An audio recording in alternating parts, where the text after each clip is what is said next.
le principal obstacle au bonheur, c'est nos propres pensées. C'est pas quelque chose d'extérieur à soi. Le bonheur pour moi, c'est la liberté.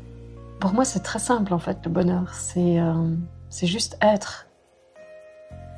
Bienvenue sur le podcast C'est quoi le bonheur pour vous ? Je m'appelle Julien Perron, je suis le réalisateur du film C'est quoi le bonheur pour vous ? Pendant plus de 4 ans, je suis parti à travers le monde pour interviewer 1500 personnes autour de cette question fondamentale. À travers ce podcast, on parlera bien-être, développement personnel et médecine douce. Je vous souhaite un merveilleux voyage sur la route de la connaissance de soi.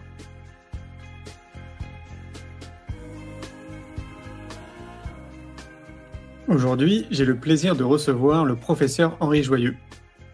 Henri est médecin, écrivain, conférencier, professeur des universités, praticien hospitalier en cancérologie et chirurgien digestif à l'Université de Montpellier. Je vous souhaite une très belle écoute.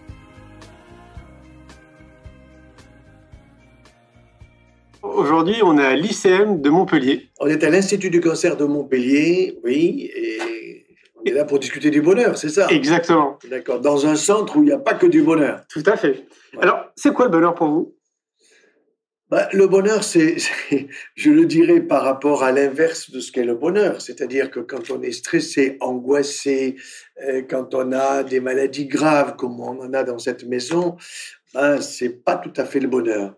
Donc, le bonheur, c'est pas simplement être exempt de maladie, c'est essayer d'être dans sa peau, c'est essayer d'être bien dans sa peau, c'est essayer de donner du bonheur aux autres. Vous voyez, déjà, donner du bonheur aux autres. Alors, ça veut dire quoi, donner du bonheur aux autres ? Quand vous êtes chirurgien cancérologue comme moi, donner du bonheur aux autres, c'est réparer par la chirurgie, c'est essayer d'expliquer ce qui se passe dans la maladie et de donner de l'espoir, de l'espérance. Mais c'est pas évident, parce que nous avons des malades qui sont à des stades avancés. Bon, pour ce qui concerne mon bonheur à moi, je dirais que mon bonheur, il est familial d'abord. J'ai une épouse et des enfants. Nous avons eu 6 enfants, 3 garçons, 3 filles. Ils sont tous adultes maintenant et nous en sommes à l'étape suivante, aux petits-enfants. Nous attendons donc le 13e qui va naître à Chicago prochainement. Bon, tout ça, c'est du bonheur, mais ça n'est pas sans souci. Et un souci peut être intégré dans le cadre du bonheur parce que on va essayer de le résoudre. Donc ça veut dire qu'il faut avoir dans sa tête, je dirais, pas mal de solutions. Il faut avoir une ouverture d'esprit qui permet de trouver des solutions quand il y a des troubles, de l'angoisse, etc. Bon, c'est possible, mais ça demande une certaine sagesse. Vous voyez, nous avons une sagesse dans notre corps au niveau de la circulation corporelle, de notre immunité, mais je pense que ce qui manque dans notre société, c'est une certaine sagesse par rapport à tout ce que nous pouvons observer autour de nous. Bon, cette sagesse, elle est dans la nature. Les arbres nous parlent, les oiseaux nous parlent, la nature nous parle, mais nous sommes tellement sur la vitre de notre vie quotidienne, sur le stress par rapport au chômage, à l'argent, à ceci et à cela, que nous oublions d'entendre la nature, nous oublions d'être de temps en temps dans le silence pour méditer, pour réfléchir, faire le point, où j'en suis, d'où je viens, où je vais. Bon, et donc il y a une inquiétude profonde dans la société, en particulier en Europe et en France plus particulièrement en ce moment, parce qu'il y a un manque de confiance. Si vous n'avez pas confiance dans votre ami I ou IE, si vous n'avez pas confiance dans vos enfants, si vous n'avez pas confiance dans vos collaborateurs, c'est la méfiance quand on n'a pas la confiance. Or, la confiance est un élément du bonheur. Mais c'est vrai que quand j'ai de nouveaux collaborateurs, je le leur dis d'ailleurs au départ, je fais confiance. Je fais confiance systématiquement, puisque je les ai choisis. Mais attention, je suis observateur. Ça veut dire que cette confiance, je peux soit l'accroître, soit la réduire. Je fais gratuitement confiance. Mais c'est vrai que parfois, il y a des choses qui ne vont pas et on est obligé de dire aux collaborateurs, non, il faut arrêter de continuer à travailler ensemble parce que là, il semble bien que tu n'as pas compris ce qu'il faut faire pour les malades ou pour ceci ou pour cela dans le domaine de la recherche. Donc, pour moi, dans le bonheur, il y a la confiance. Pour moi, dans le bonheur, il y a une certaine sagesse et dans le bonheur, il y a aussi une recherche. La recherche du bonheur. Donc, si je suis en permanence, si vous voulez, négatif dans ma tête, parce que j'angoisse, parce que je stresse, parce que je suis jaloux, parce que ceci, parce que cela, bon, le bonheur, vous le trouvez pas. À la limite, vous êtes dans un état dépressif qui peut même être suicidaire. Bon, donc, le bonheur, c'est quand même du travail. C'est du travail. Faut pas se faire d'illusions. Le bonheur ne se retrouve pas dans le Red Bull, dans le Coca-Cola, dans faire n'importe quoi, ou aller au cinéma tous les jours, ou vous regardez des conneries à la télévision. Pour vous dire clairement les choses, je n'ai pas la télévision. Et pourtant, j'en sais autant que ceux qui la regardent, parce qu'ils m'en parlent. Ils m'en parlent pas toujours en négatif. Mais c'est vrai que parfois, ils me disent, il y a eu une émission formidable. Eh ben, je dis, raconte-la moi, ils me la racontent. Je la visualise, j'ai pas besoin de la voir. J'ai autre chose à faire. Je préfère bouquiner, écouter de la musique, écrire des bouquins, écrire des lettres. J'écris actuellement à 400 000 personnes qui reçoivent une lettre de ma pomme toutes les semaines. Bon, ils la reçoivent gratuitement. Pour moi, c'est une grande joie de me dire qu'il y en a 400 000, mais ça me suffit pas. Je vise 1 million. Mais pourquoi 1 million et pas 2 et pas 3? Parce que pour arriver à 2 et 3, il faut passer par 1. Et ensuite, pourquoi 1? Parce que je sais que si j'arrive à cela, je pourrai toucher les pouvoirs publics. Parce que des grands médias vont me joindre. Comment vous avez fait? Ça commence d'ailleurs. Il commence à arriver. Et là, je sélectionne. Je ne veux que du direct. Je veux pas du direct, de l'indirect. Vous savez, où on manipule ce que vous dites. Donc, là, avec les médias, je suis méfiant. Parce que je me suis déjà rendu compte que j'ai été couillonné en termes méditerranéens plusieurs fois. Donc, on vous fait dire quelque chose et puis ensuite, on manipule ce que vous avez dit d'une façon ou d'une autre. J'ai gagné un procès récemment en Belgique, qui est une belle leçon, avec la radio-télévision belge francophone, où ils ont manipulé un certain nombre d'informations qui sont allées chercher sur Internet, qui sont contre moi, sans même les vérifier. Bon, pourquoi? Parce que quand vous faites un peu du buzz, automatiquement, on vous observe. Il y a des gens qui disent « Ah, il est très bien », ils en disent même trop, et puis d'autres qui vous cassent en petits morceaux, sans même savoir qui vous êtes, sans avoir parlé une seule fois avec vous. Bon, voilà. Donc, moi, je le verrai comme ça. Le bonheur, tout le monde le cherche, tout le monde ne l'atteint pas, mais parce qu'il y a peut-être un peu de manque de sagesse, et puis il y a aussi la chance qui joue. Moi, j'ai eu la chance d'avoir un père et une mère formidables, d'appartenir à une famille de 10 enfants où ça circulait, ça discutait, ça chahutait, ça déconnait. En même temps, ça travaillait. Hein. Mes parents, mon père, il nous disait, si tu travailles pas, ben, tu manges pas, mon petit. Hein. Bon, voilà. Donc, il faut travailler dans la vie pour arriver. Et c'était pas idiot du tout. Et en même temps, c'était très ouvert. On pouvait parler de choses et d'autres, donc il n'y avait pas de problème. Il y avait des disputes, évidemment, ce qui est normal, des jalousies entre frères et sœurs, mais tout ça, avec l'âge, c'est évidemment réduit. Donc, le bonheur, aujourd'hui, c'est pas une équation, ce ne sont pas des recettes, c'est un fond, si vous voulez, chez l'individu qui va quand même le chercher. Le type qui croit qu'il va trouver le bonheur dans la drogue, il se plante complètement. Je viens d'entendre sur la radio que à la Salpêtrière, ils vont mettre des salles de shoot, c'est-à-dire pour se droguer proprement. Mais c'est totalement aberrant. C'est une connerie monstrueuse. Pourquoi? Parce qu'on entretient. Il ne s'agit pas de mettre en prison celui qui se drogue. Moi, celui qui se drogue, je le prends avec moi, je discute, je l'invite au café, je le fais venir bouffer chez moi, je vais le voir et le revoir et le revoir. Et il va réduire, je vais lui faire un plan de réduction, je vais lui expliquer ce qu'il risque, etc. Il faut dialoguer. Or, le problème, si vous voulez, c'est qu'on étiquette. À partir du moment où on met une étiquette sur la figure, c'est une catastrophe. Parce que cette étiquette, c'est qu'une partie de vous. Vous comprenez? Alors moi, mon étiquette, ça sera, il s'appelle Joyeux. Bon, c'est vrai, je suis 24 heures sur 24 joyeux parce que je porte ce nom qui est facile à retenir.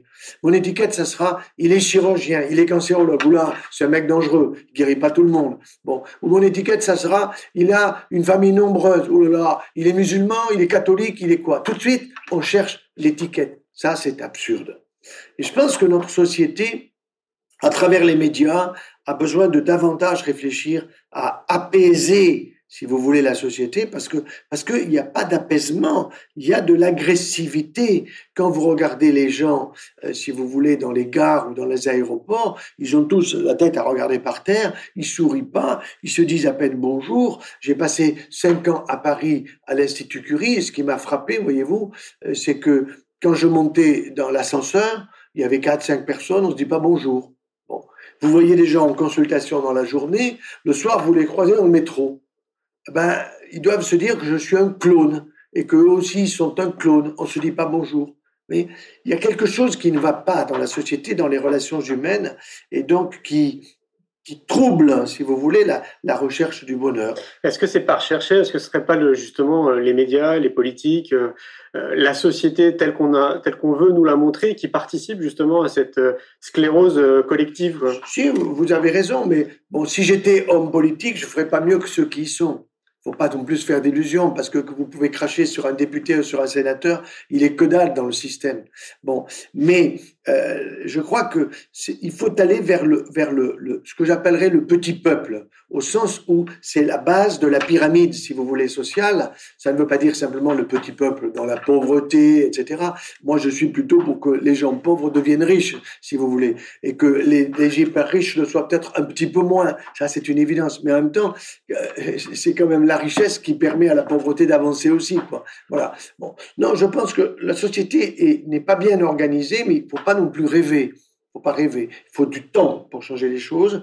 Ça bouge dans la société. Il y a des prises de conscience qui se font souvent par le négatif. Oui. Je vous disais tout à l'heure, je te disais tout à l'heure, Julien, si tu as la main dans un plâtre pendant 3 mois, tu vas te dire, si tu es droitier, oh là là, mais je ne sais plus quoi faire sans ma main droite. J'avais l'impression que, voilà, on prend conscience. Et bien, de la même façon, on prend souvent conscience du bonheur par l'absence de bonheur. C'est pour ça que j'ai écrit un bouquin sur le suicide. Pourquoi? Parce que j'ai vu beaucoup de jeunes se suicider, parce que je vais beaucoup dans les écoles, que je rencontre des jeunes depuis des tout petits qui sont en primaire, en maternelle supérieure jusqu'au lycéen. Et moi, j'ai vu des gosses de 10 ans qui pensaient au suicide. Et vous leur dites pourquoi? Vous discutez avec ce gosse de 10 ans, le gosse de 10 ans, il vous dit parce que papa et maman, ils se disputent. Et pourquoi ils se disputent? Il sait pas, le gosse, mais il croit que les papas et les mamans se disputent à cause de lui. Alors que s'il disparaît, papa et maman vont plus se disputer. Bon, c'est aberrant. C'est clair, mais ça, c'est un sujet encore qui est énorme. On en parlait tout à l'heure. Énorme sujet. L'éducation nationale, il y a tout à refaire. L'éducation nationale, il faut la supprimer et il faut transformer cela dans ce que j'ai déjà dit ça à différentes personnes qui peuvent changer les choses dans l'avenir. C'est faire un ministère d'État, ça veut dire que c'est très proche, si vous voulez, du Premier ministre, un ministère d'État qui serait chargé de la famille et de l'instruction. Pourquoi? Parce que la famille et les enseignants doivent bosser ensemble pour le bonheur de l'enfant. Hein? Donc, et pourquoi je mets instruction? Parce que c'est un mot nouveau qui est déjà ancien, mais qui revient et qui a du sens. Éducation nationale, aujourd'hui, ça crée une allergie. C'est les syndicats, ce sont les grèves permanentes, ce sont les profs qui sont pas contents, ce sont les élèves qui se battent dans l'école, ce sont les flics qu'on va venir faire pour mettre de l'ordre dans l'école. Enfin, l'éducation nationale, c'est ça. Bon, donc, le diagnostic, il est fait, ras-le-bol. Il faut arrêter ça. Ça ne veut pas dire qu'il faut arrêter l'éducation. Il faut instruire. Et l'instruction, moi, j'ai instruit avec mon épouse nos enfants et ils nous ont instruits aussi et en collaboration avec leurs profs. Ils ont eu de très bons profs. Qu'est-ce que tu penses du système de l'éducation alternative, type de l'école de la vie qu'on a envie de créer? Moi, je pense que c'est une bonne idée, une école de la vie dont tu parlais, que tu as envie de créer prochainement. Seulement, il faut voir qu'est-ce qu'on va apporter avec cette école de la vie. J'ajouterais volontiers école de la vie et de l'amour. Pourquoi? Parce qu'on ne peut pas vivre sans amour. Mais le mot amour, il veut dire quoi? Il veut dire dignité, il veut dire reconnaissance, il veut dire j'existe, il veut dire j'aime et je suis aimé. Le verbe aimer est un verbe en mouvement. Je ne peux pas aimer longtemps une personne si cette personne me crache dessus du matin au soir. Bon, là, ça devient impossible, quoi. Mais je prends souvent cet exemple avec les gosses, avec les jeunes dans les écoles. Imagine que tu as un chat, bon, et tu rentres chez toi à 17h ou 18h, et le chat, évidemment, il t'attend, tu le connais bien, tu le prends sur tes genoux. Bon, qu'est-ce que tu vas faire? Ben, tu vas le caresser, il va se mettre à miauler. Bon, tu es content, il est content, il te répond, tu lui réponds. Imagine que le chat, il te pisse dessus. Qu'est-ce que tu fais? Tu le dégages en disant tu es mal éduqué, ça va pas, tu l'engueules, etc. Donc, l'amour, c'est un aller et un retour. Il ne peut pas y avoir un amour sans retour. Même si j'aime une fleur, cette fleur m'envoie quelque chose, par sa couleur, par son odeur. Vous voyez? Même si j'aime un animal, cet animal, par sa beauté, par sa structuration, par ce qu'il est capable de faire, m'envoie des messages. Et je pense que la nature aujourd'hui est beaucoup trop oubliée, bien que vous ayez un grand courant écologique qui n'est pas un courant écologique politique, celui-là il est mort, pour moi, il n'existe pas, il est inefficace, il est même dangereux, mais c'est un courant écologique d'un retour à la nature. Et moi, je le vois à travers la nutrition, l'alimentation et toutes les conférences que je donne dans ce domaine. C'est clair, on parle de permaculture aussi, Pierre Rabhi. Pierre Rabhi, je le connais bien sûr. La permaculture, il faut aller au bec et loin. Au bec et loin, il y a une structure de permaculture, il faut aller les interviewer. Il faut un boulot absolument fabuleux. C'est un homme et une femme qui se croisaient dans les avions. Ça veut dire que dans les avions, il y en avait un qui partait au Japon et l'autre qui allait à New York. Ils se rencontraient jamais. Pourtant, ils avaient signé un contrat de vie ensemble. Bon, puis un beau jour, ils se sont peut-être assis, ils ont réfléchi, ils se sont dit qu'est-ce que c'est ces conneries? Où allons-nous? Arrêtons tout ça. C'est clair. Bon. Tu parlais d'alimentation, j'ai rencontré Marion Kaplan, que tu connais très bien. Je serai avec elle ce soir au téléphone. Ah bah excellent, ouais. Ouais. Et donc, super, hein, évidemment, quoi. J'imagine que tu as plein de choses à dire aussi au niveau de l'alimentation, non?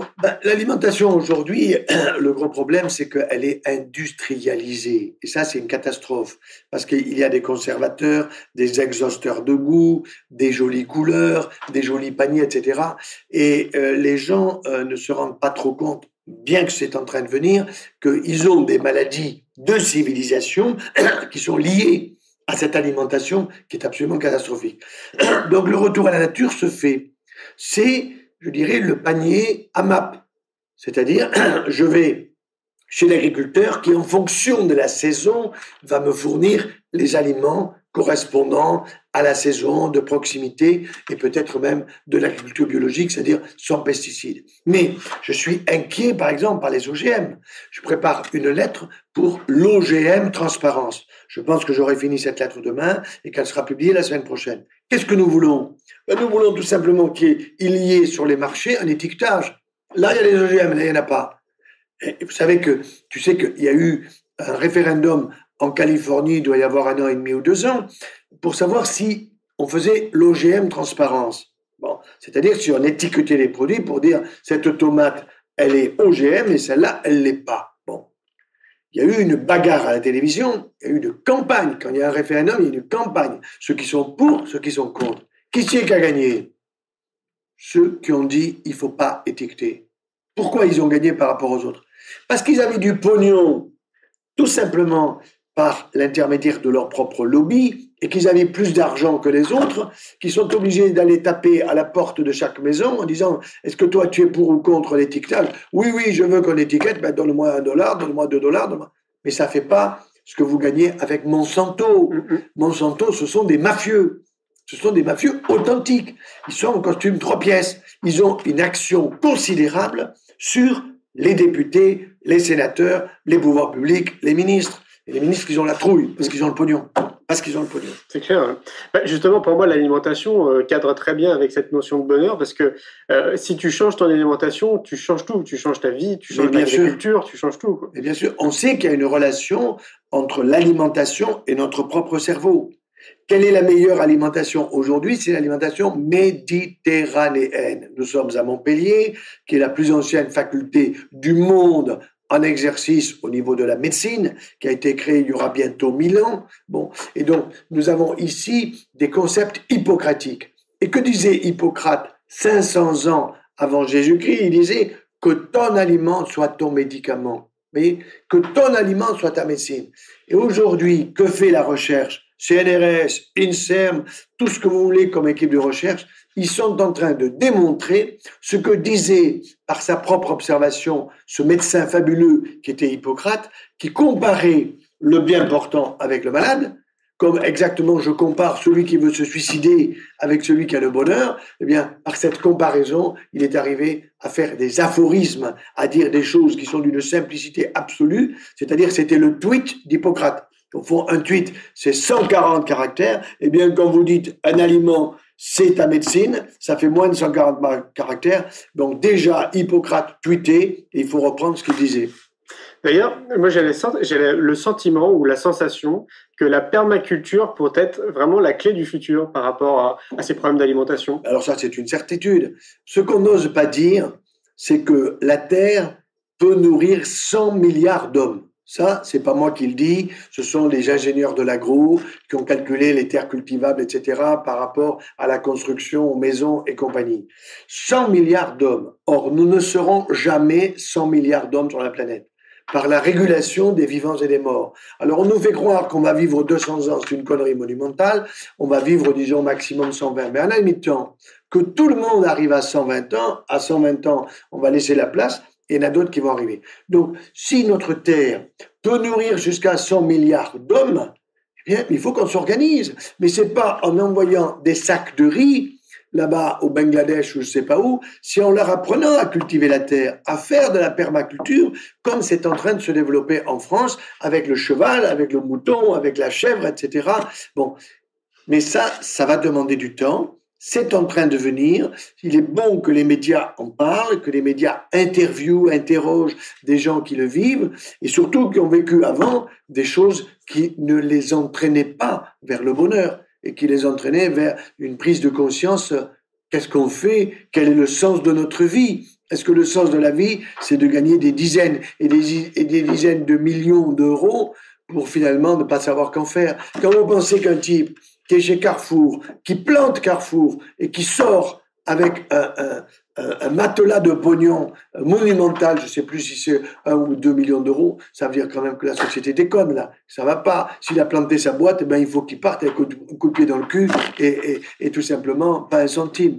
Tu le disais très bien, moi j'ai cette sensation aussi, moi ça fait quasiment, tu sais, j'ai 36 ans, ça fait 12 ans que je développe la société, mais je suis tombé un peu dans les médecines alternatives, les médecines douces depuis tout petit. C'est très bien. Et ce que je vois, c'est que depuis au moins 5-6 ans, j'ai la sensation que la population est en quête de sens. Tout à fait. Justement, envie de donner un sens à sa vie, à son activité professionnelle, à plein de choses. Tu le vois toi aussi? Il y a un besoin spirituel.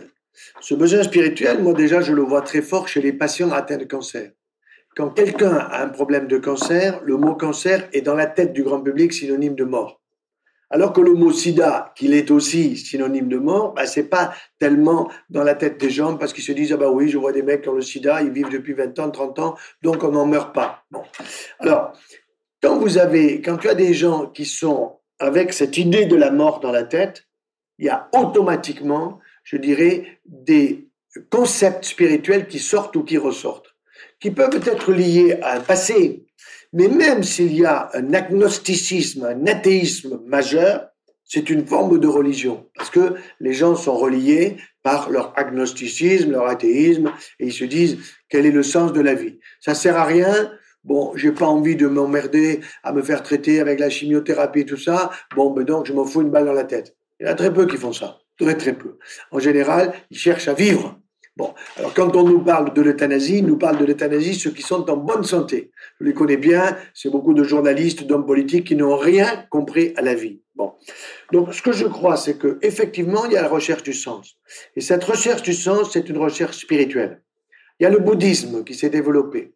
Il y a l'islam qui se développe parfois plus dans le bon sens que ne le disent les médias. Moi, je connais bien le soufisme. Hein. Je ne suis pas musulman, je suis chrétien, je connais bien le soufisme. Le soufisme, c'est quoi? Il y a là-dedans ce qu'on appelle la petite djihad et la grande djihad. Alors, qu'est-ce que ça veut dire? Les gens confondent tout. La petite djihad, c'est je fais la guerre à mon voisin pour lui piquer ce qu'il a par jalousie. Bon, ça c'est nul. C'est la jalousie, c'est la connerie de l'enfant qui veut avoir le jouet de son camarade ou de son frère. Bon. Par contre, la grande djihad, c'est quoi? Dans le soufisme, c'est je fais la guerre à mes défauts. À mes défauts. Ça veut dire que j'essaye de me rendre compte qu'en moi, j'ai un certain nombre de défauts. On peut en citer une pagaille, et c'est ça que je dois, pourquoi je dois lutter. Pourquoi? Pour m'améliorer face à l'autre. Parce que personne n'est arrivé à la perfection. La perfection n'est pas de ce monde, mais c'est un chemin. Or, c'est un chemin, effectivement, pour moi, de bonheur. Donc, la recherche du sens, je dirais, elle est très présente dans la société, mais plus chez l'individu que dans le global. Que ce qui s'est passé, par exemple, avec l'affaire de Je suis Charlie, bon, qui a été une catastrophe absolue, c'est une évidence. Eh bien, en réalité, il faut réfléchir. Il faut réfléchir à pourquoi on en est arrivé là. Est-ce que c'est vraiment une bonne idée de pisser sur des choses qui pour certaines personnes sont sacrées, de se moquer de choses qui ont de la valeur? Moi, je crois que on peut se moquer de tout, mais il y a des limites. Et ces limites, elles sont dans le respect de l'autre. Je ne peux pas me moquer d'un camarade, d'un enfant, d'un collègue, parce que je sais que si je me moque de lui, je peux faire avec des mots M-O-T-S, des mots M-A-U-X, qui peuvent le pousser au suicide. Vous avez des gosses dans les écoles, moi que j'ai vus, qui se sont suicidés parce qu'ils ont été pris par d'autres, foutus sur Facebook ou sur autre chose, et qui n'ont pas pu supporter. Donc, la fragilité humaine, elle existe. Et nous sommes tous des êtres fragiles, plus ou moins. Moi, je pense que à mon âge, je suis peut-être un peu moins fragile que quand j'avais 20 ans ou 25 ans, et vous savez pas ce que je voulais faire encore dans l'avenir. Bon, j'ai fait un peu le tour, mais j'ai pas fini. J'espère encore avoir beaucoup de temps devant moi. Mais je pense que les gens ont besoin de voir des personnes qui peuvent les aider à réfléchir, à discerner, sans leur imposer quoi que ce soit. C'est-à-dire que quand tu es avec une personne qui est pas bien, ben, il faut la laisser parler. C'est pour ça que quand je suis à l'hôpital avec des malades, dans la chambre, il faut s'asseoir. Il faut s'asseoir dans une chaise ou au bord du lit. En consultation, il faut s'asseoir. Si on est debout, ça veut dire, au fond, le message que reçoit le patient, c'est « Bon, allez, allons-y vite, qu'est-ce que vous avez à me dire? Tout va bien, vous avez bien dormi, vous avez pas mal, très bien, et je me casse. » Non, il faut écouter les gens parce que les gens ont des choses à nous dire. Et en même temps, nous aussi, on apprend. Moi, j'apprends du plus humble clochard qui peut être là, vautré dans une rue ou dans le métro, et où si j'ai le temps, je vais parler avec lui. Pourquoi vous êtes là? Qu'est-ce que vous faites? D'où vous venez? Qu'est-ce que vous avez fait dans la vie? On est parfois sidéré par l'intelligence de ces gens-là, par évidemment une certaine déprime qu'ils peuvent avoir, mais dans leur regard, on se rend compte que en parlant avec eux, on éclaire leur regard, on leur donne du bonheur, on leur donne éventuellement une pièce ou un sandwich si on en a un qu'on va leur passer, mais on sent qu'on fait passer quelque chose. Alors, ça nous permet de revenir à quelque chose qui est pour moi fondamental dans le cadre du bonheur, c'est l'amour. Je vous fais remarquer une chose, c'est que l'amour, ça s'achète pas. La prostitution, ça s'achète, c'est pas de l'amour. Quand on dit faire l'amour, c'est la connerie, c'est pas ça. J'achète du sexe ou j'achète ceci ou cela. Mais même si vous aimez votre compagne, votre ami ou quelqu'un, votre père ou votre mère, et que vous lui faites un cadeau, bon, ben, vous allez acheter quelque chose, mais bien, l'amour que vous allez donner à l'autre, ça vaut beaucoup plus cher que tous les bijoux que l'on peut donner. Je vais vous dire, quelque chose qui m'a beaucoup frappé dans mon expérience, je me suis occupé de quelques enfants handicapés. Bon. Et handicapés quand même sérieusement, puisque d'une manière génétique, avec ce qu'on appelle la trisomie 21. Hein. On disait autrefois les enfants mongoliens. On dit, oh là là, ils sont débiles ces enfants, etc. Mais vous ne pouvez pas vous imaginer, quand vous mettez un enfant comme ça dans la confiance, pas en lui offrant des bonbons, en parlant avec lui, en l'écoutant, quand il vous embrasse, il vous bouffe les joues. Vous avez, avec ces personnes-là, je dirais, une notion de l'amour et du bonheur, c'est quelque chose de prodigieux que l'on ne voit pas de la même façon chez des gens qui sont structurés, qui ont tous les gènes, etc. Moi, je disais à mes propres enfants, quand ils grandissaient, je leur disais, Christophe, qui était un enfant justement trisomique, mais Christophe, quand il m'embrasse, je sais ce qu'il veut me dire, quoi. On parle pas d'amour inconditionnel? Alors, l'amour inconditionnel, bon, oui, mais il faut faire attention parce que ça peut pas être inconditionnel. Ça sera inconditionnel pour une fleur, pour un élément de nature, pour un animal, mais avec l'humain, oui, je donne de l'amour inconditionnel quand je fais confiance à mon collaborateur que je viens de recruter. Je te fais confiance, mais fais pas de conneries. Bon, mais ça, c'est un peu inconditionnel. Voilà. Alors, si on dit inconditionnel, ça pour moi, ça m'évoquerait une absence de discernement. Il faut un peu de discernement quand même. Il faut un peu de... Je vais vous raconter une histoire très, très intéressante que j'ai vécue. C'était juste avant Noël. 7h du matin, je vais au garage chercher ma voiture. Bon. Et puis, il y a un type qui rentre dans le garage et qui a à la main une barre de fer. Bon. Et ce gars-là me demande les clés de ma voiture. Alors, je lui dis, non, je ne vous les donne pas parce que je vais à l'hôpital voir des malades, ce qui était tout à fait la vérité. Il me dit, il me tutoie, il me dit, donne la voiture ou je t'écrase la tête avec son bâton. D'accord? Sa barre de fer. Bon, je commence à stresser, quoi. Hein? Bon, je commence à stresser. Et puis, je continue à lui expliquer que je vais voir des malades, que s'il veut, il vient dans ma voiture, je le prends dans ma voiture et qu'on y va ensemble. Bon. Et là, je lui dis, je vais voir des gens qui souffrent. Et en lui disant, je vais voir du souffre, j'ai senti que je touchais sa partie affective, sa partie délicate, sa partie profonde. Il n'était pas bourré, hein. Il n'était pas drogué, il n'avait rien de tout ça parce que, bon, je m'en serais rendu compte et je me serais méfié, peut-être j'aurais fui autre chose. Donc, je l'ai touché au cœur. Bon. Et en le touchant au cœur, ben, à un moment, il en a eu marre de discuter avec moi, il a foutu le camp. Et j'ai pu aller à l'hôpital. Bon, après, j'ai stressé, quoi. J'ai raconté ça à ma femme, je suis allé prendre un bon petit café avec du sucre, mais je me suis dit, il aurait été drogué, il me cassait la gueule, j'étais en morceaux, quoi. Bon. Donc, ça veut dire quand même qu'il faut être prudent. Vous voyez?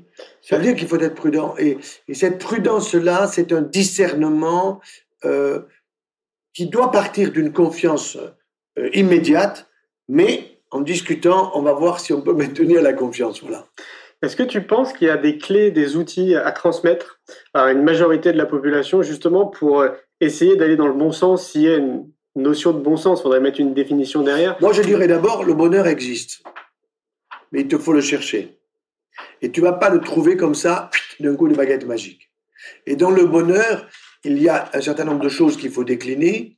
C'est qui j'aime et qui m'aime. Hein, je mettrai en premier l'amour. Ensuite, je mettrai mon mode de vie, ce que je vis. Est-ce que je sais où je vais, dans quel métier je suis? Toi, tu es dans l'envie de transmettre. Tu vois des gens et tu te régales de les écouter, puis tu transmets sur YouTube, sur Internet ou je ne sais où. Bon, tu sais où tu vas. Bon, si le gars ne sait pas du tout où il va, ça c'est emmerdant. Parce que il zigzague. Bon, alors s'il zigzague un petit peu, il va finir par trouver. Mais s'il zigzague en allant vraiment dans des coins qui sont les opposés les uns des autres, ça va faire très mal. Donc, je crois que il faut aider la personne en lui disant, mais quelles sont tes qualités? Donne-moi 5. Quand je pose une question comme cela, par exemple, à des jeunes, qui sont, je dirais, à partir du collège, 6e, 5e, eh bien, très souvent, il y en a qui vous disent, j'en ai pas. Tu aimes la musique? Ah ouais. Eh ben, c'est pas une qualité d'aimer la musique. Tu aimes faire du sport? Ah ouais. Eh ben, c'est pas une qualité. Mais c'est très étonnant de voir combien des gens, des jeunes, vous disent, j'ai pas de qualité. Alors, par contre, celui qui va me sortir des qualités, comme ça, il m'en sort 4 au plein pot. Je sais pas, en match, ceci, cela. Je lui dis, t'as des défauts, toi, ou pas? Elle vous dit, non, j'en ai pas, quoi. Bon, je dis, attends, l'orgueil, ça existe, c'est toi ou pas? Bon. Mais la plupart du temps, moi, j'entends des défauts. Et ça, c'est inquiétant. C'est inquiétant parce que il faut aider les gens à se valoriser pour ce qu'ils sont. C'est Nietzsche qui disait, il faut que tu sois toi-même. Je le dis d'une autre façon. Mais pour être soi-même, il faut du temps. Moi, j'arrive à 69 ans, je pense à peu près me connaître, mais je ne sais pas ce qui va se passer dans les années à venir. Peut-être je vais découvrir en moi d'autres capacités. Bon, quand j'étais gosse, on m'a fait faire du piano, on m'a obligé à faire du piano, ça me faisait chier, il y avait un mauvais professeur, bon. Et là, il m'arrive par moments d'avoir envie de taper avec mes doigts sur le piano, peut-être parce que j'ai arrêté d'opérer, donc mes doigts, je m'en sers plus pour opérer, et je me dis, ça va, il va falloir que je prenne des leçons, il va falloir que je reparte à zéro. Bon, je fais tellement de choses que je peux pas tout faire à la fois faire du piano, écrire des lettres, etc. Mais pourquoi pas? Peut-être que ça viendra.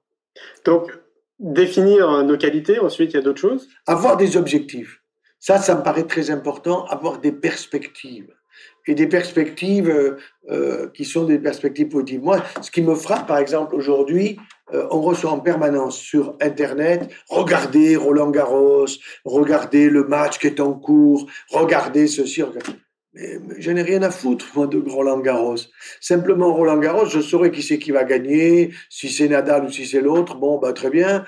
Bon, je veux bien regarder un quart d'heure ou 20 minutes quelques balles qui sont des belles balles. Mais après, moi, je préfère écouter de la musique, je préfère bouquiner. J'apprends rien avec Roland-Garros. J'apprends rien à regarder un type qui tire un but. Bon, voilà. Je passe un bon moment. C'est vrai, je passe un bon moment. Mais je pense qu'il faut avoir des objectifs. Si je vais au match, c'est pour me détendre. Si je vais regarder un film, moi, je vais plutôt regarder un film qui va m'apporter quelque chose.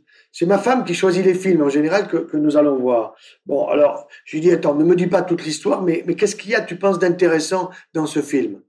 Il y a ça qui est intéressant, il y a une présentation de tel ou tel aspect de la vie, de telle ou telle technologie, etc. Bon, ok, on y va, ça paraît intéressant. Mais y aller comme ça, sans but, sans réfléchir, non. Je pense que c'est important de réfléchir, qu'est-ce que je fais, pourquoi je le fais, à quoi ça me sert. C'est un peu égoïste, tu me diras. Mais après tout, si ça me donne du bonheur, auquel cas, bon, c'est sympa, quoi. Tout à fait, parce que pour moi, ça revient à se dire, justement, à répondre à cette question, c'est quoi le bonheur pour moi? Parce que si tu réponds à cette question, j'ai le sentiment que ça te donne comme un GPS dans ta vie. Oui, c'est vrai. C'est vrai, c'est-à-dire que de réfléchir au bonheur, ça peut en donner. Bon, mais en même temps, c'est vrai que on peut avoir des moments de déprime ou des moments difficiles dans la vie. J'en ai eu comme tout le monde. Et là, il faut faire attention parce que ce sont des moments où il faut se dire d'autres en ont eu. Je suis pas tout seul dans la vie. Hein. C'est un peu l'histoire de Job qui est intéressante. C'est-à-dire que Job, il a des amis qui vont le lâcher. Et il se dit, non mais c'est pas possible, j'ai que des merdes avec ceux qui sont proches de moi, j'ai que des ennuis avec ma santé, que ci, que ça. Mais il va tenir bon, quoi. Il faut tenir. Et ça, c'est vrai que parfois, ça peut être difficile. Et donc, quand ses amis viennent le voir ou quand il va retrouver ses amis, il va d'abord rester dans le silence pendant 5 ou 6 jours. Le silence, c'est pas stupide. Le silence, c'est de la méditation. Le silence, c'est utile pour entrer en moi, peut-être, et aller chercher au plus profond de moi des choses que je n'imagine pas, mais qui sont présentes en moi, quoi. Tout à fait. Ça t'arrive d'avoir ces moments de silence? Bien sûr. En ce moment, je suis dans le silence pratiquement toute la journée parce que je travaille. Mon épouse n'est pas là, elle est aux États-Unis parce que notre fille va accoucher, donc elle est là-bas pour l'aider. Mais j'aime bien le silence. Alors je mets de la musique classique, hein, ou bien je me mets avec un bouquin et en train de réfléchir. Je lis un bouquin fabuleux, par exemple, de Rémi Brague. Ce bouquin s'appelle Le règne de l'homme. Et le règne de l'homme, c'est le projet moderne. Et il démontre que c'est un échec. C'est un échec. Pourquoi? Parce que tous les philosophes modernes, on peut les citer, Derrida, on peut citer Michel Foucault, que je connais bien, qui a eu du génie, incontestablement, ou bien Régis Deleuze. Bon, Régis Deleuze s'est foutu une balle dans la tête. Ça veut dire qu'il était quand même pas très heureux. Michel Foucault, il est parti du sida, donc ça veut dire qu'on n'attrape pas le sida en regardant les étoiles. Bon, Derrida, il est parti d'un cancer. Bon, mais quand vous les lisez, ce sont des mecs qui ont déstructuré la société. Déstructuré. Ça veut dire que quand vous déstructurez la personne, vous la mettez dans un puzzle et qu'il n'arrive pas à se réunir. C'est pour ça que la psychanalyse aujourd'hui serait intéressante si elle nous aidait à réunir les différentes parties de nous-mêmes. Mais quand vous faites 10 ans de psychanalyse, j'ai vu un jour un copain psychanalyste, je lui ai dit, est-ce que tu crois que moi j'en ai besoin? Non, il me dit, tu n'en as pas besoin, tu vas bien, ne t'inquiète pas. Mais qu'est-ce qu'on fait avec la psychanalyse? On vous met en morceaux, voilà, pendant 10 ans. Seulement, le gros problème, c'est que pendant le temps où vous êtes en morceaux, vous n'êtes pas unifié. Vous n'êtes pas unifié. Et donc là, le danger, c'est que vous vous cassez la gueule en bagnole, que vous vous suicidiez, etc. Donc, je pense que le bonheur est dans notre unification. L'unification de notre être. Alors, ça m'intéresse beaucoup, l'être. Parce que qu'est-ce que c'est l'être humain? Toi, tu es un être humain, je suis un être humain, les autres sont des êtres humains. Bon, qu'est-ce que c'est un être humain? C'est un corps. C'est un corps. Bon, avec tout ce qui le concerne, le fonctionnement des muscles, les sens, je vois, j'entends, je goûte, etc. Bon, c'est un corps. Ensuite, c'est un esprit. Ça veut dire que là-dedans, ça tourne. Donc, il y a des neurones, et ces neurones, il faut savoir que, par exemple, on en gagne 700 par jour. Aujourd'hui, tu as gagné 700 neurones. Pas grâce à moi. Même sans moi, tu gagnes 700 neurones. Moi, j'aimerais en gagner 900. Bon, mais on sait que c'est à peu près 700 par jour. Bon, donc on a une intelligence, on a des neurones. Ensuite, on a ce que j'appelle une affectivité ou le cœur avec des neurones du cœur. Alors, c'est pas les neurones qui sont là au niveau de la pompe cardiaque, mais c'est tout le côté affectif. Tout ce que nous avons dit sur l'amour, et ça, c'est absolument important et absolument essentiel. Et puis, il y a une quatrième partie. Et cette quatrième partie, elle est absolument invisible. C'est ce que on appelle la fine pointe de l'être, la fine pointe de l'être, la pointe, la fine pointe. Donc, c'est-à-dire c'est fin, c'est pointu de l'être. Alors, où est-ce que c'est? Alors, j'ai un collègue chirurgien qui s'appelait Cabanis à l'époque, qui disait, mais ça s'appelle l'âme. Il disait, l'âme, ça n'existe pas, je ne l'ai pas trouvé sur mon bistouri. Mais imbécile, il croit qu'il n'y a que le monde visible. Or, le monde invisible, c'est quoi? C'est le monde de l'amour. Quand vous donnez de l'amour à un enfant, quand vous donnez de l'amour à votre compagnon, votre conjoint, etc., ben c'est de l'invisible, je veux dire, c'est de l'invisible, mais c'est du vécu, c'est du ressenti, c'est ressenti par nos sens, par notre intelligence, etc.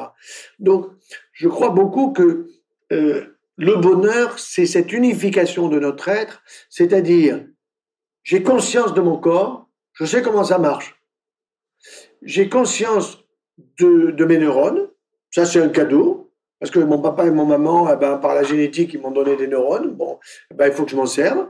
Donc, et c'est pas avec du hashish que je vais gagner 700 neurones par jour. Je vais en gagner 200 ou que dalle. Bon.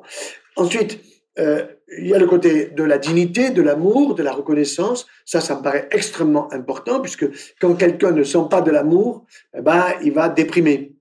Alors, il va aller au Prozac, il va aller aux benzodiazépines, à des médicaments qui vont le transformer en légume. Et puis, il y a cette fine pointe de l'être. Alors, j'ai le souvenir très précis d'un jeune garçon qui s'appelait Thierry, qui était ici dans cette maison et qui était malheureusement en fin de vie. Et je faisais un travail avec des gens en fin de vie pour essayer de comprendre comment ça marche un être humain quand on est en fin de vie. C'est-à-dire quand on sait que la fin est proche. Moi, je ne me dis pas que ce soir, je vais me tuer en bagnole. Bon, c'est possible. Bon, ça veut dire qu'il faut être toujours prêt. Mais si je me tue ce soir en bagnole, vous direz, bah ouais, il l'a dit, on l'a enregistré, vous voyez, il était prêt, il nous l'avait dit, il le sentait. Non, pas du tout. Bon. Mais qu'est-ce qu'il me disait, Thierry? Thierry me disait, regardez votre chaise. Alors, j'étais assis à côté de lui dans sa chambre de mourant, d'agonisant. Alors, je me suis dit, je suis mal assis sur ma chaise. Souvent, je suis mal assis sur une chaise, c'est vrai. Bon, non, pas du tout. Il me dit, l'être humain, c'est les 4 pieds de la chaise. 4 pieds de la chaise, l'être humain, qu'est-ce que c'est ça? Et alors, il m'explique. Il me dit, il faut nourrir tous les jours les 4 pieds pour être en équilibre sur sa chaise. Qu'est-ce qu'il me disait? L'unification de l'être. Il faut nourrir son corps, des fruits, des légumes, du poisson, etc. Il faut nourrir son citron, son intelligence, il faut réfléchir, il faut lire, bouquiner, il faut regarder des choses. Bon. Il faut nourrir son affectivité, très important, capital. Et puis, il faut nourrir la fine pointe de son être, c'est-à-dire la spiritualité, quelle qu'elle soit. Pour moi, même un type ou une personne qui est totalement agnostique et athée, on va prendre Nietzsche, Sartre, tout ça, comme j'aime pas. Bon, ben il faut le nourrir. Il faut travailler cet agnosticisme, cet athéisme, son bouddhisme, son christianisme, son islam, etc. Il faut le travailler. Bon. Et je pense qu'il y a des choses très intéressantes. Alors, j'ai un autre exemple qui m'a beaucoup frappé aussi. C'est un malade également en fin de vie et qui était d'origine pied noir. Vous savez que les pieds noirs, ils ont vécu en Algérie, au Maroc, etc. Bon, moi, je connais bien ces pays parce que, ma femme est d'origine algéroise et que j'ai fait 2 ans de coopération comme jeune chirurgien au Maroc. J'ai beaucoup travaillé, beaucoup lu et j'ai vu beaucoup ce pays de très près. Bon, c'est un pays merveilleux. J'appelle d'ailleurs le Maroc ma 2e patrie. Qu'est-ce que cet homme me dit? Il me dit, l'être humain, c'est comme un palmier nain. Un palmier nain. Alors, vous savez ce que c'est qu'un palmier? Et un palmier nain aussi, c'est un petit palmier. Et il me dit, imagine que ce palmier, il a des palmes. Ces palmes, quand le palmier nain va bien, eh bien, il y en a 3 magnifiques, la palme du corps, la palme de l'esprit et la palme du cœur. Tout va bien. Et le tronc, tu ne le vois pas, parce que le palmier, il est nain, petit. À partir du moment où ton corps va pas bien, où ton esprit déconne, où tu souffres affectivement, tu as une des palmes qui devient transparente. Oui, elle devient diaphane. Et qu'est-ce que tu vois alors? Tu vois le tronc. Et dans le tronc, il y a quoi? Il y a la sève. Et la sève, c'est quoi? C'est ce qui anime le reste. Anima. Et anima, c'est quoi? C'est le mot qui veut dire âme. Alors, le mot âme, il a une résonance qui est trop spirituelle dans le monde actuel. C'est pour ça que beaucoup de gens le rejettent. Mais je pense que si on l'explique comme cela, comme mon malade me l'expliquait avec le palmier nain, et qu'on explique bien, je trouve que c'est assez lumineux. Moi, en tout cas, ça m'a fait beaucoup de bien de l'expliquer comme ça, et je l'explique beaucoup à des jeunes et à d'autres, et ça passe, le message passe. Moi, je trouve ça très beau. Hein. Oui. Je pense que tu es aussi très bien placé pour parler de l'aspect médicament. Moi, je suis le premier à dire, consommez pas de médicaments. Le moins possible. Le moins possible. Oui. Tu as des choses à dire peut-être là-dessus? Oui, alors bon, les médicaments, c'est sûr que si demain j'ai une tumeur importante et qui est très sensible à tel ou tel médicament, on va prendre un exemple très concret, une qu'on retrouve dans l'estomac et qui s'appelle GIST, G-I-S-T. Ça veut dire gastro-intestinal stromal tumor. Bon, une tumeur particulière. On a trouvé, depuis à peu près une quinzaine d'années, le médicament spécifique de cette tumeur. Et j'ai vu un patient que j'ai eu dans le service qui avait une tumeur dans son estomac qui n'avait pas été vue par les gastro parce qu'elle était mal placée. Ils n'avaient pas retourné l'endoscope pour la voir. Elle était de la grosseur d'une belle orange. Bon, une belle orange tumeur, c'est pas très sympathique. Bon.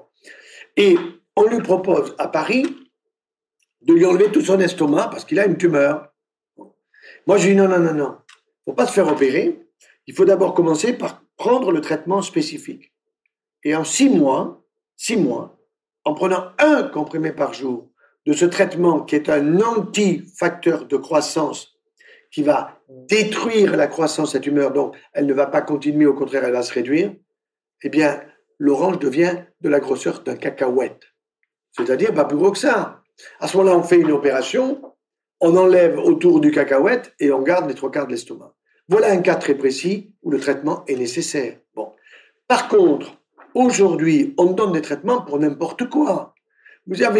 Tu as le moindre trouble veineux parce que tu marches pas assez, parce que tu fais pas assez de vélo, parce que tu vas pas assez à la piscine, parce que tu n'as pas une activité. Allez, on va te donner un traitement pour les varices. Tu as la moindre déprime, il faut prendre un traitement le moins possible. Éventuellement aller à des compléments alimentaires quand c'est nécessaire, c'est-à-dire quand vraiment il y a une carence en oligo-éléments, en minéraux, ça peut arriver. Il y a des femmes, par exemple, qui, avec le système des règles extrêmement fréquents et des fuites sanguines importantes, elles ont besoin qu'on leur donne du fer. Bon, mais c'est pas le tardiférum qu'il faut leur donner, qui est un médicament pourri, qui donne des sels noirs, malodorantes, etc. On va leur donner tout simplement un fer minéral et tout ça, elles vont remonter la pente tranquillement. Donc, je suis tout à fait d'accord. Attention aux médicaments, mais il ne faut pas être un taliban de l'anti-médicament. Il faut faire attention. Et c'est pour ça que j'ai donné cet exemple du GIST, parce que c'est un exemple lumineux. Bon, par contre, une femme qui a un cancer du sein, elle vient te voir et on va lui proposer la chimiothérapie. Cette femme, elle dit, docteur, ma tumeur, mon cancer, il est bien là. Oui, madame, vous avez raison. Et pourquoi vous m'enlevez tous mes cheveux? Pourquoi, après le traitement que vous me donnez, j'ai plus un cheveu sur la tête? Et pourquoi vous m'abîmez mes globules blancs dont j'ai besoin pour mon immunité? Eh bien oui, parce que c'est une chimiothérapie qui donne un médicament contre la mitose, c'est-à-dire la multiplication de la cellule. Or, nos cheveux, ils poussent, nos ongles, ils poussent, notre peau se transforme. Et c'est très important de faire comprendre au grand public que, effectivement, les recherches à venir ne sont plus vers la chimiothérapie, mais vers des médicaments spécifiques de la tumeur. C'est pour ça qu'il faut comprendre que notre corps, c'est pas j'ai 30 ans ou 35 ans, toutes mes cellules ont 35 ans. C'est pas vrai. Les cellules de la langue, elles ont 10 jours. Les cellules du système de l'odorat, 3 mois. Bon, mes globules blancs, ils vivent 7 jours. Mes globules de l'intestin, ils vivent 4 jours. Mes globules du côlon, 6, 7 jours. Les cellules du foie, j'ai dit globules, non, les cellules, hein, et les cellules du foie, 1 année. Bon, mais si j'escalde mon foie avec de l'alcool fort, whisky, Pernod Ricard et toutes ces saloperies, bah évidemment, je vais pas le renouveler tous les ans, mais tous les 3 ans, je vais faire une cirrhose. Bon, donc tout ça, c'est des choses qui sont importantes. Donc les comportements dans notre vie sont importants à connaître. Il y a des comportements délétères et il y a des comportements qui sont positifs pour ma santé. Le gros problème, c'est que si tu dis que de fumer du hashish, c'est pas bon pour la santé, on va te dire, ah oui, tu es contre le plaisir de fumer du hashish. Bon. Non, c'est pas ça que je veux dire. Je suis pas en train de moraliser sur le fait qu'il faut ou pas prendre du hashish et que moralement, il vaudrait mieux pas en prendre. Le grand danger, c'est ça. C'est que immédiatement, dès qu'on va mettre quelque chose qui est un obstacle à un comportement, on va te dire, tu moralises. C'est une connerie. C'est pas de la moralisation. C'est un conseil fraternel. C'est un conseil utile à la santé de l'autre. Oui, puis c'est une observation. Mais bien sûr, parce qu'il y a une observation, parce qu'on le sait, quoi. Parce qu'on le sait. Quand on parle de médicaments, on parle de vaccins.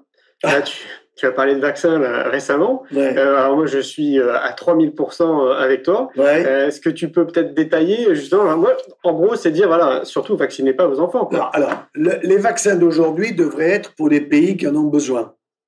C'est pas la France. Nous avons une bonne hygiène de vie. Diphtérie, tétanos, polio, ce sont les 3 vaccins obligatoires. Ça veut dire que les autres ne le sont pas. Bon. Mais quand on envoie le petit à la crèche, il est écrit dans la charte soi-disant de la crèche, mais souvent ce n'est pas écrit, qu'il faut vacciner le petit, sinon on ne le prend pas. Donc les parents, ils ont la trouille, ils vaccinent le petit. Pour moi, la diphtérie, il n'y en a plus, grâce à l'hygiène de vie. Le tétanos, il faudrait vacciner si le gosse, il a les mains dans le fumier. S'il a les mains dans de la rouille, et s'il est, je dirais, il y a un certain nombre de personnes dans notre pays qui arrivent de pays qui sont véritablement en voie de développement, qui ne sont pas en bonne santé. Peut-être que ceux-là, il faut les vacciner. Peut-être qu'il faut vacciner celui qui a une greffe de cœur, qui a une insuffisance rénale. Bon. Mais le gars qui est en bonne santé, il a besoin de former son immunité. Donc, il va prendre la rougeole, le petit. Et alors, il fera une rougeole. Il fera une petite coqueluche. Et il fera une coqueluche. Il ne va pas en mourir. Bon. Donc, ça veut dire que les vaccins d'aujourd'hui, il faut faire attention. Pourquoi? Parce qu'ils ont mis des stimulants de l'immunité. De l'aluminium qui est produit pourri, dangereux, qui va se stocker dans le système gras, système nerveux en particulier, qui est dangereux pour l'avenir de l'enfant.